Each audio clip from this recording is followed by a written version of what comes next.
Mais um trimestre, o quarto do ano de 2015, e temos como tema da nossa lição de hoje o começo de todas as coisas. É estudo sobre o livro do Gênesis. Temos como escritor e comentarista pastor Claudionor de Andrade e evangelista Caramuru Afonso Francisco. Como introdução ao trimestre, que estamos terminando mais um ano letivo da Escola Bíblica Dominical, nós estamos agradecidos ao nosso Deus pelos tempos tão difíceis. Temos podido aprender a sã doutrina em liberdade de culto e de crença, tendo tido a oportunidade de continuar a nossa santificação rumo aos céus. Neste último trimestre, teremos mais um trimestre bíblico, em que estaremos a estudar o livro do Gênesis, mais propriamente a primeira parte do livro, que embarca os 11 primeiros capítulos, que dão conta da criação e das 3 primeiras dispensações: a dispensação da inocência, a dispensação da consciência e a dispensação do governo humano, chamada de ciclo das origens. As 3 últimas lições falaram sucintamente das vidas dos patriarcas Abraão e Isaque, bem como uma lição a respeito de José. O livro do Gênesis recebeu este nome por parte dos responsáveis por sua tradução nas Escrituras Sagradas para o grego. A primeira versão da Bíblia, a chamada Septuaginta, precisamente porque é o livro das origens, ou seja, o livro em que ficamos a saber, pela revelação divina, do princípio de todas as coisas, do começo de tudo o que há. O significado do Gênesis em grego é origem, sendo certo que os israelitas chamam este livro de Bereshit, que são as primeiras palavras do texto, ou seja, no princípio, nome que também dá a ideia de que se trata de um livro que trata dos começos, dos princípios e das origens. Embora o livro do Gênesis, pelo seu próprio conteúdo, seja o primeiro na ordem dos livros da Bíblia Sagrada, não foi o primeiro livro a ser escrito. Os estudiosos das Escrituras e a própria tradição judaica consideram que o primeiro livro da Bíblia a ser escrito foi o livro de Jó, que teria sido escrito ou por Jó ou até pelo próprio Moisés, quando ainda eles estavam no deserto de Midian. O livro do Gênesis foi escrito por Moisés durante a peregrinação de Israel para a terra prometida. Podemos dividir este trimestre em 5 blocos. O primeiro, introdutório, veremos a lição 1 em linhas gerais, o livro do Gênesis. Em segundo bloco, cuida da criação de todas as coisas, abarcando as lições 2 e 3, onde estudaremos a criação dos céus da terra. Lição 2, e a criação do homem, na lição de número 3. O terceiro bloco cuida da chamada dispensação da consciência, que vai desde a queda do homem até o dilúvio, abarcando as lições 4 a 7. O quarto bloco cuida da chamada dispensação do governo humano, que vai desde o dilúvio até a conclusão das línguas em Babel, embarcando as lições 8 a 10. E o quinto e último bloco cuida da chamada dispensação patriarcal, com 3 sucintos estudos a respeito de Abraão, na lição 11, Isaque, lição 12, e José, na lição de número 13. A capa deste trimestre apresenta-nos um globo terrestre devidamente iluminado. Tal ilustração nos remete à criação de todas as coisas. Por toda a criação iniciou-se pela luz. Gênesis 1, versículo 3.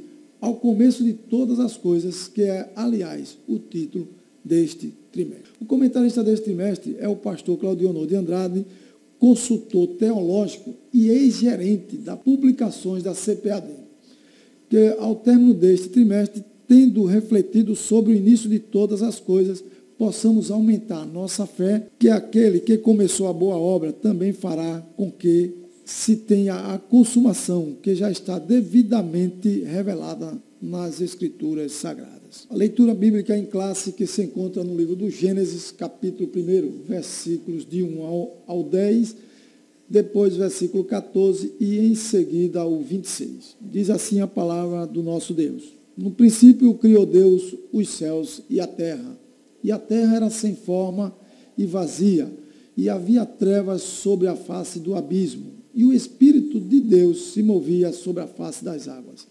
E disse Deus, haja luz, e houve luz.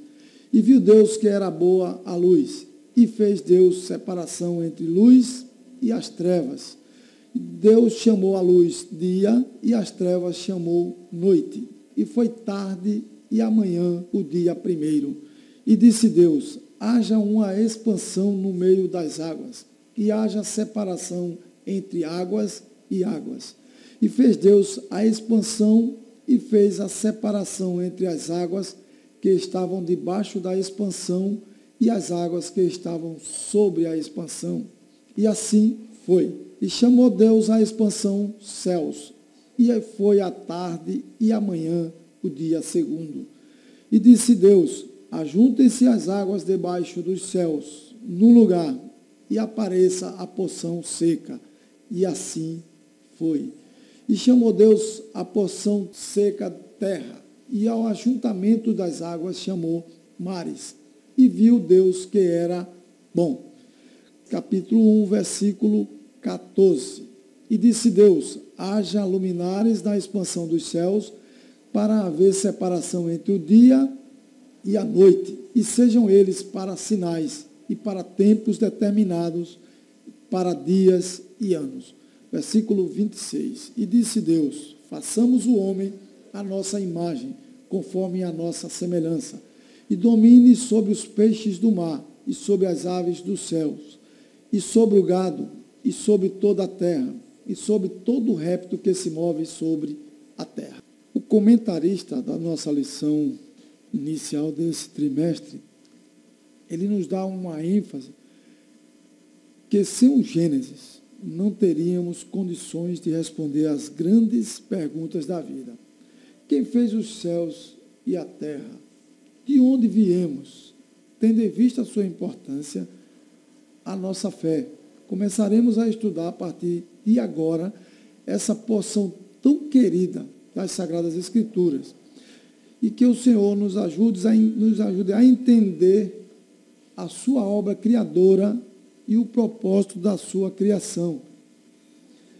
E que o Espírito Santo nos ilumine com as histórias da doutrina deste livro, que está escrito há 3.000 anos, há 3.500 anos aproximadamente. Jamais essa história perdeu a influência e a sua atualidade. Se formos estudar metodicamente o Gênesis, poderemos destacar as partes que mais nos tocam o coração e aplicá-las à nossa vida. Assim, comprovaremos a eficácia desse livro da Bíblia em nosso cotidiano. A lição ela tem 3 divisões. A primeira divisão, que está no tópico 1, trata do tema, data em que foi escrita, a sua autoria e o local onde foi escrita.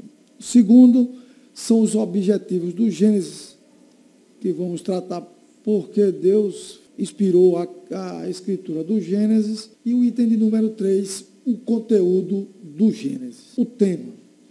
Neste tópico, nós o temos na sua integridade.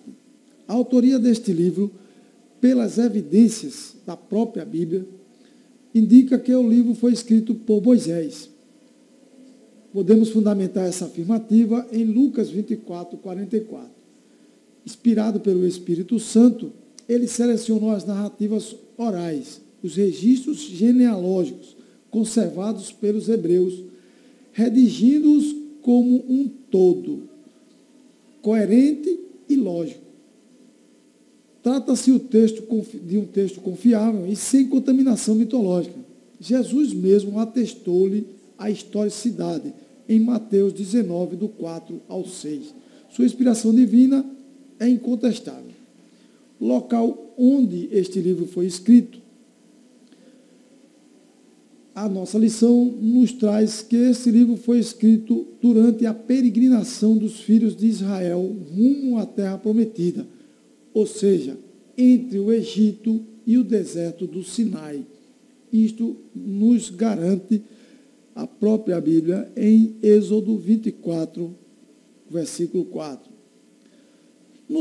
No item de número 2, os objetivos do Gênesis, todos os livros da Bíblia Sagrada foram escritos com um objetivo bem definido, pois o propósito de Deus sempre foi a redenção plena de Israel e dos gentios. 2 Timóteo 3,16. Na leitura de Gênesis, ressaltamos dois intuitos divinos. Primeiro, fortalecer a fé da geração do Êxodo. E segundo, responder às grandes perguntas da vida. Detalhando o primeiro item, nós podemos dizer que a geração dos filhos de Israel foram resgatados do Egito e peregrinavam em direção à terra de Canaã. Porém, na redenção dos hebreus, o Espírito Santo usou não somente a doutrina do único e verdadeiro Deus, mas a narrativa da salvação. Os israelitas, porém, careciam inteirar-se de uma grande verdade. O mesmo Senhor que criou todas as coisas se revelou a Abraão e era poderoso o bastante para introduzi-los na terra prometida. Eles precisavam saber também que a região de Canaã pertencia-lhes por direito, como atestam as várias escrituras de posse registradas em Gênesis. Aí temos alguns versículos que nos asseguram isso. Gênesis 12, 1, 15, 18, 17, 8, 26, 3, 28, 13 e 50, 24. O item de número 2 nos dá a garantia que esse livro também foi escrito para responder às grandes perguntas da vida. Por exemplo, Paulo sabia como empregar as verdades do Gênesis. No Areópago, em Atenas, ele chegou bem patente aos filósofos que o Deus desconhecido, ao qual ele encontrara naquela oportunidade um altar que era tão venerado pelos gregos, era de fato o Criador de todas as coisas. Isso está escrito em Atos 17, versículos do 19 ao 31. Além de evangelizá-los naquela oportunidade, Paulo respondeu-lhes as grandes perguntas da vida. Quem fez o universo? E de onde viemos? Até então, eles haviam buscado respostas em seus poetas e filósofos, mas a mitologia é incapaz de nos satisfazer a sede espiritual. Na proclamação do Evangelho, faz-se necessário a evocação de 3 verdades que se acham em Gênesis. Deus criou os céus e a terra e o homem. Essa é a primeira grande afirmativa. A segunda, em Adão, todos pecamos, tornando-nos réus da morte eterna. E 3, Deus providenciou-nos eficaz salvação através da semente de mulher, Jesus Cristo, o nosso Salvador. E a leitura do Gênesis nunca se fez tão necessária como nos dias de hoje. Nossas crianças precisam saber quem fez todas as coisas. O que eles veem não é obra de ficção e nem do acaso. É a criação divina. Se não formos precavidos das doutrinas fúteis, como o evolucionismo, estes lhes roubarão a fé salvadora. Portanto, volto a afirmar que Deus tem tratado o seu povo nos últimos tempos, principalmente nesse trimestre, de forma didática, de forma a ensinar-nos que Ele é o Criador de todas as coisas e afirmando também que Ele é o autor da nossa salvação.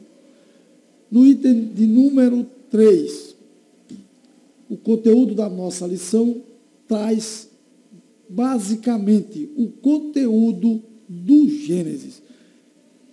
O livro do Gênesis pode ser dividido em duas grandes seções, do capítulo 1 ao capítulo 11.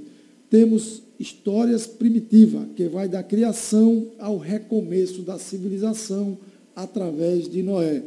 E do capítulo 12 ao 50, entraremos em contato com o início da história de Israel. Todavia, para efeitos didáticos, adotaremos uma divisão mais analítica. No item de número 1, tratamos exclusivamente da criação. Nos 2 primeiros capítulos, o autor sagrado mostra como vieram a existir os céus e a terra, e a humanidade, e tudo quanto vemos, e também o que não podemos ver. Tudo foi criado por Deus. O capítulo 2 é dedicado à criação do homem e da mulher e à instituição do casamento. Temos aqui uma história também real e não uma parábola, como alegam os incrédulos. No item de número 2, a queda e a degradação humana. Nos capítulos 3, 4 e 5, vemos como o pecado foi introduzido no mundo e as suas terríveis consequências. Em meio a essa tragédia, porém, o Senhor Deus anuncia a redenção da humanidade através da semente da mulher. Isto está em Gênesis capítulo 3, o verso 15. No item de número 3, o dilúvio. Devido à degradação da raça humana, o Senhor Deus decreta o fim da primeira civilização, ou seja, a descendência de Adão. Porém, seria preservada por intermédio de Noé. O recomeço da civilização, no item de número 4, a história é contada nos capítulos 9 a 11 de Gênesis. Dessa forma, o clã noético acaba por gerar nações, línguas e culturas diferentes. No item de número 5, a origem da nação de Israel. A partir do capítulo 12 até o fim do livro, o autor sagrado dedica-se à formação da nação de Israel e à história do povo eleito. No Gênesis, tem início com Abraão e encerra-se com José. Concluindo a nossa lição, o nosso comentarista, ele faz um apanhado de tudo quanto foi tratado desde a existência de Deus, que criou os céus e a terra, apenas com o poder da sua palavra, não sendo necessário auxílio de algo que já existia. Vejamos nesses itens a conclusão de um contraste entre o primeiro e o último capítulo do Gênesis. Na abertura do livro, um toque indescritível de alegria, quando ele nos afirma que no princípio Deus criou todas as coisas, e os céus e a terra. E no último capítulo, nota de condolência. Morreu José da idade de 110 anos. E embalsamaram e o puseram no caixão no Egito. Apesar do luto que encerra o livro do Gênesis, todos os judeus e gentios, nós, eu e você, que me ouve neste momento e que me vê através da internet, podemos ter a certeza e a alegria de que a nossa salvação está garantida ainda no livro do Gênesis e por toda a Bíblia, através das promessas disponibilizadas por Jesus Cristo e que nós, a certeza de que nós recebemos, através dele, o perdão para os nossos pecados. Desejo a todos uma boa noite e que Deus visite os corações que nos ouvem e que nos assistem e plante a semente da esperança. Amém. Vamos fazer uma oração para encerrar o nosso trabalho nesta noite. Querido Deus e eterno Pai, Deus, em nome de Jesus, Pai, te louvo, Senhor, e te exalto. Te agradeço, meu Deus, por esta rica oportunidade que o Senhor me concedeu nesta noite. Pai, com a certeza, Senhor, da semente ter sido plantada, Pai, da mensagem ter sido enviada, Senhor, pelas redes por todo o mundo, para que aqueles, Senhor, que receberam, Senhor, de bom grado, possa, Deus eterno, aceitar, Senhor, como verdade bíblica. Querido e eterno Salvador, Deus de bondade e poder, visita, Senhor, todas as famílias da terra através deste programa, Pai. Nós sabemos, ó Deus, que não foi em vão, Senhor, que o Senhor colocou no ar este programa, Pai. Tem um objetivo, Senhor, assim como o Senhor teve o objetivo de inspirar Moisés, Pai, para escrever o livro do Gênesis. Portanto, Senhor, nesta noite, que o Teu Espírito tenha a liberdade, Pai, de visitar os lares, Senhor, de visitar as famílias, de restaurar, Senhor, de resgatar da mão do inimigo. Tudo isto, Pai, te pedimos porque cremos que o Senhor é fiel e justo, Pai, para fazer. Portanto, meu Deus, eu já te agradeço pela certeza de que este programa não foi em vão. E em nome de Jesus Cristo, eu te bendigo e te exalto. Amém.